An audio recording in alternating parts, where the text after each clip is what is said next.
Lars, at vi endelig kan tale sammen. Os to sammen på en café. Hvor er det rart, Lars. Så kan vi tale rigtig alle tingene ordentligt igennem. Ej, Lars. Det er sådan, som om du gerne vil sige noget til mig, men du ikke tør. Du har virket meget fjern på det sidste, skat. Ja. Men, ej, Lars. Altså, jeg vil gerne kommunikere og diskutere med dig. Er du ikke sød at sige noget? Altså, sig noget, mand. Jeg fatter ikke det skide, hvad du siger. Det lyder sådan her. Lars, jeg vil gerne diskutere og kommunikere med dig.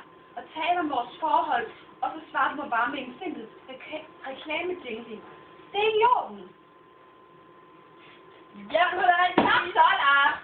Hvad er det, du er så bange for at sige, at du bliver nødt til at synge det, hva'? Kom så, sig det. Okay, så syng det. Syng det, din fødselsklovn. Hvad fordi jeg var en lille smule utro. Det er for det, at de lagter dig.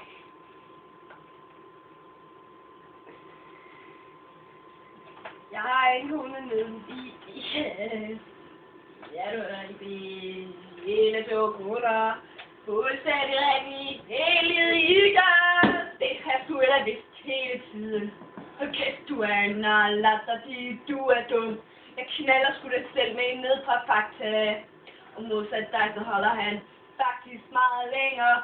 Ja, du hørte rigtigt. Han holder meget længere.